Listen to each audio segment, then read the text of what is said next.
আসসালামু আলাইকুম, welcome back to cooking by Bada. চলে এসেছি নতুন আরও একটি রেসিপি নিয়ে। আজকে তৈরি করব রসুন আর চালতার মিক্সড আচার। আর এই আচারটি খেতে অনেক বেশি মজার, খিচুড়ির সাথে খেতে তো বেশি মজা লাগে। তো অবশ্যই রেসিপিটি দেখবেন। তো চলুন দেখে নিই পুরো রেসিপিটি। রসুন আর চালতার আচার তৈরি করার জন্য আমি এখানে 3টা চালতা নিয়ে নিয়েছি। চালতাগুলোকে এখন কেটে নিয়ে নিব। চালতাগুলোকে ঠিক আমি এরকম সাইজের করে কেটে নিয়েছি। একটু মোটা করেই তো কেটে নিতে হবে।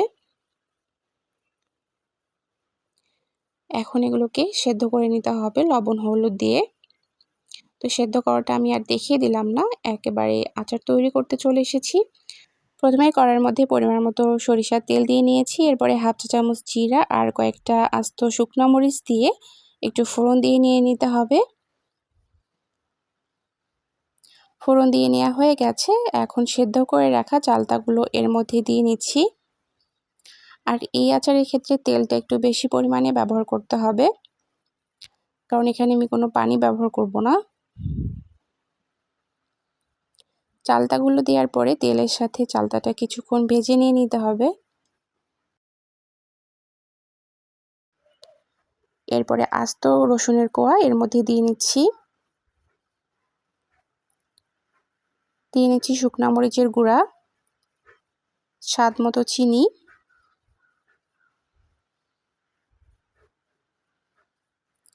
এখন এই সব কিছু আবার মিক্স করে নিয়ে নিতে হবে।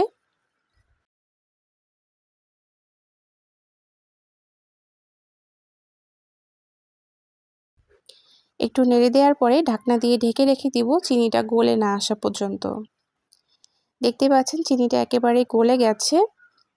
এখন আবার একটু নেড়ে চেড়ে নিয়ে নিতে হবে।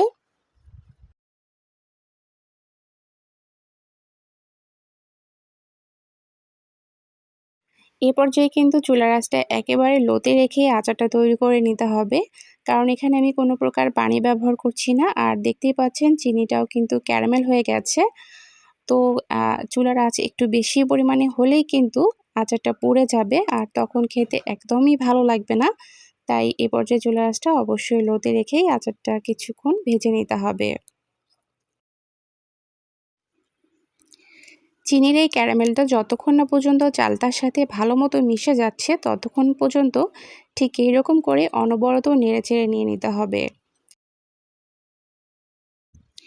ক্যারামেলটা যখন চালতার সাথে মিশে যাবে, তখন দেখবেন আস্তে আস্তে যে তেলটা ছিল সেই তেলটা আলাদা হয়ে যাচ্ছে, আর চালতার আচারটা আলাদা হয়ে গেছে। ঠিক তখনই বুঝতে হবে আচারটা তৈরি হয়ে গেছে। এরপরে নামিয়ে পরিবেশন করতে হবে।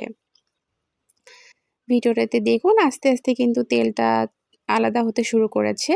তো আরও কিছুক্ষণ ঠিক এরকম করেই ভেজে নিতে হবে, তাহলেই আচারটা পুরোপুরি তৈরি হয়ে যাবে।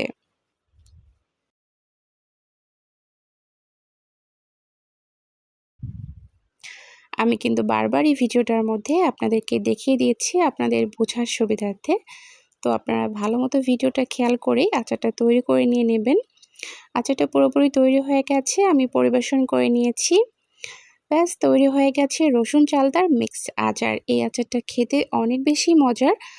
সেই সাথে আপনারা যদি খিচুড়ির সাথে এই আচারটা খান, তাহলে কিন্তু আরও বেশি মজা লাগে।